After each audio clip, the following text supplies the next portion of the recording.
This is why you have to stockpile, because you're not always successful at catching a fish. That's why you bring stuff out here during the good times and you bury it there, there, and over there. And you bury it so the bears can't smell it. They'll dig it up for you. Because sometimes, no matter how hard you try, you're just not successful. And that's just the way it is. Life. That's hunting. That's life. Exactly.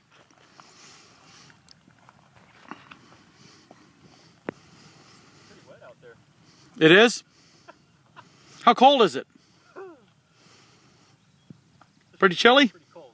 But you know, all you gotta do is just toughen up and it's like suck it up and let's go. Yep, that's why I was out there. Exactly. So could you make it out here in a survivalist situation? How long could you stay out here in a survivalist situation? As long as it took. All right, there you go, as long as it took. So would you rather be out here or in a camp? Screw camps. FEMA camp. Screw camps.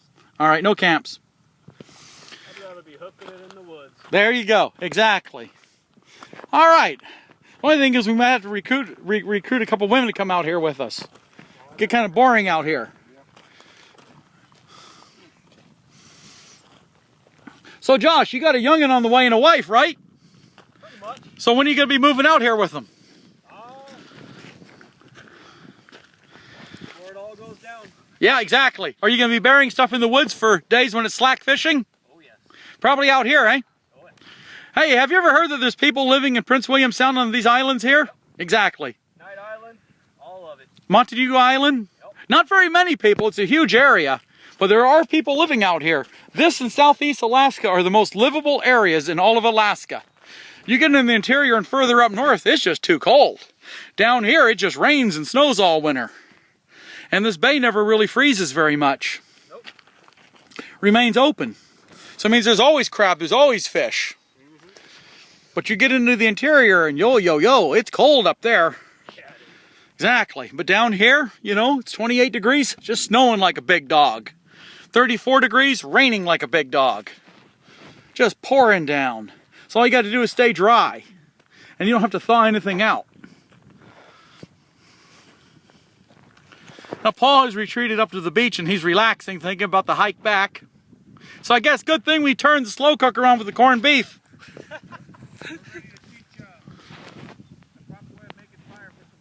Okay, are you ready? Yeah. All right, let me hike up there.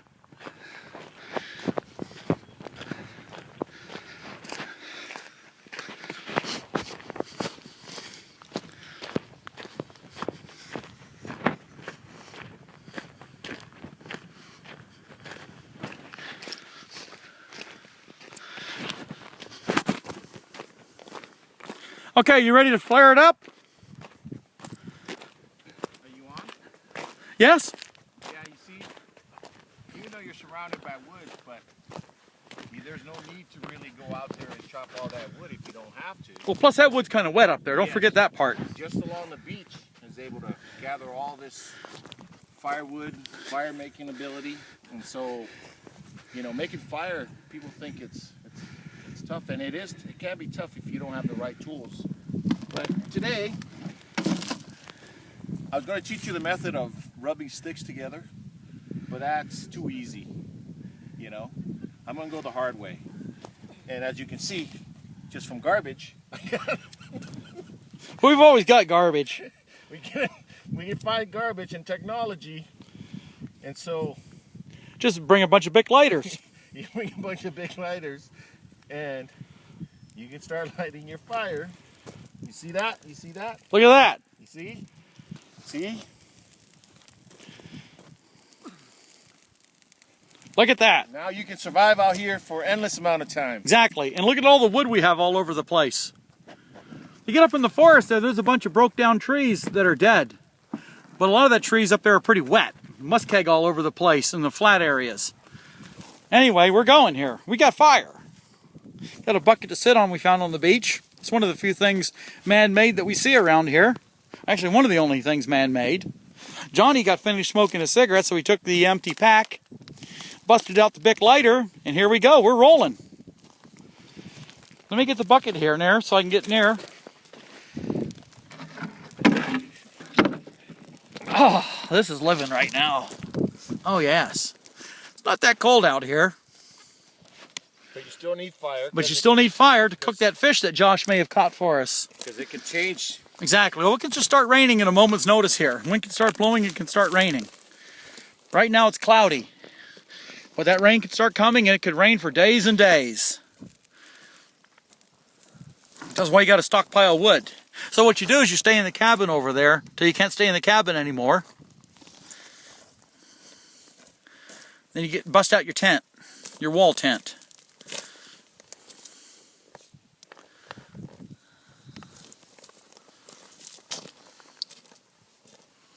I don't know how good you can see it on the video here, but we got a good little flame going there. If you're feeling frisky, Johnny, you could bust some of those off and stuff them in there. That's where I got most of the fire started. Some of that wood's a little wet. Yeah, exactly. It's been raining the last couple days.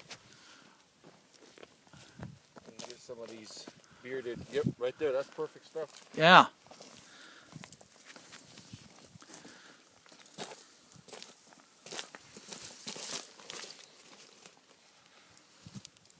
A little bit of blow action on it and flaring up again.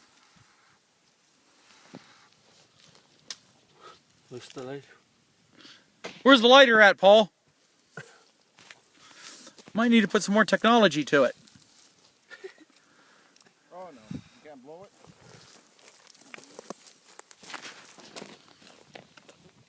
it? Anyway, as Johnny and Paul are working on the fire, we'll pan over to Josh, and he's on the beach loading up all of his gear on his back for the hike back to the hacienda.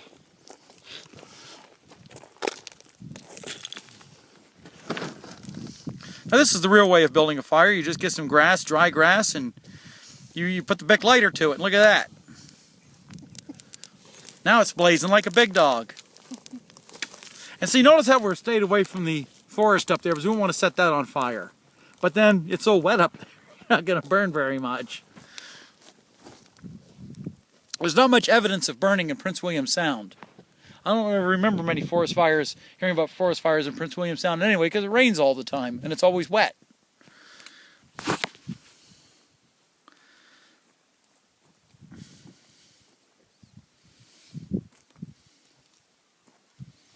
Is that wood pretty dry, Johnny? Yeah.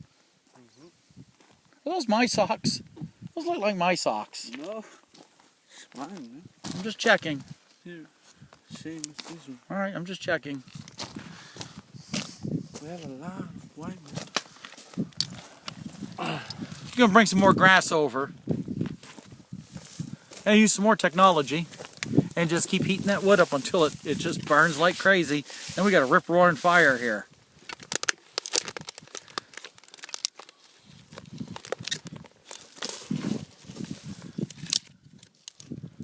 This is when you want to buy Bic lighters by the case.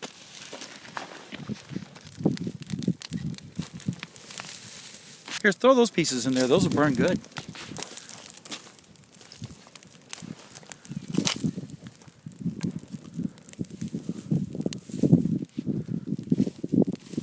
Preppers and survivalists, are you watching this film? Good thing we got hot laundry back at the house too. Getting kind of smoky. Because you'll be smelling like a campfire. Wally will be saying, "What's that smell?" "Oh yeah, we built a fire." "Well, we got a washing machine back there. Go get that stuff in the washing machine." Because we'll all be smelling like firewood, campfire.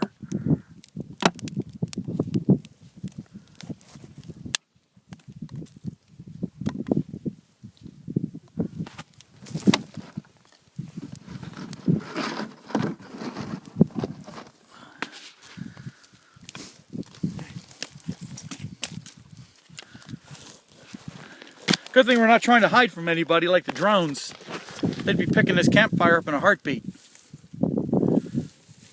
All the smoke coming from it. Maybe the heat too. What about the drones flying around? Do you think they could see this campfire?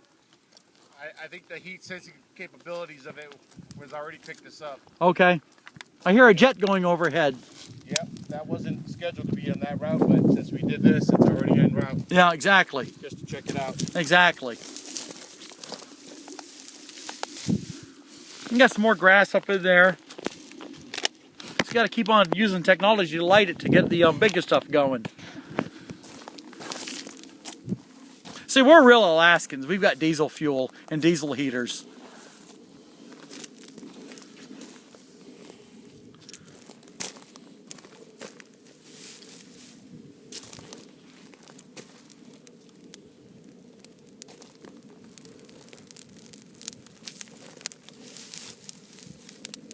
Hear that jet going overhead? Somewhere up there, but it's all cloudy, so you can't see very much. But they can certainly see you very clearly. Yeah, if they're watching, yes, exactly.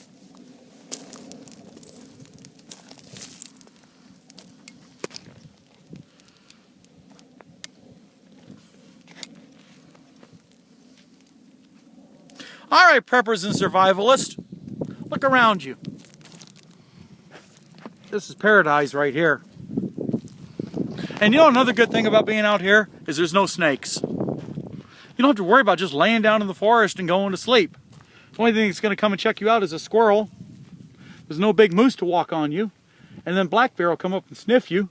But more than likely, they're not going to do very much. But not like some parts of the country where you're going to have snakes crawling in the sleeping bag with you. Ugh. Or spiders and all that kind of stuff. Here's just bugs, squirrels, and birds looking at you, and eagles. Of course, the eagles will wait until you're good and dead before they start chowing on you. Other than that, they'll just look at you.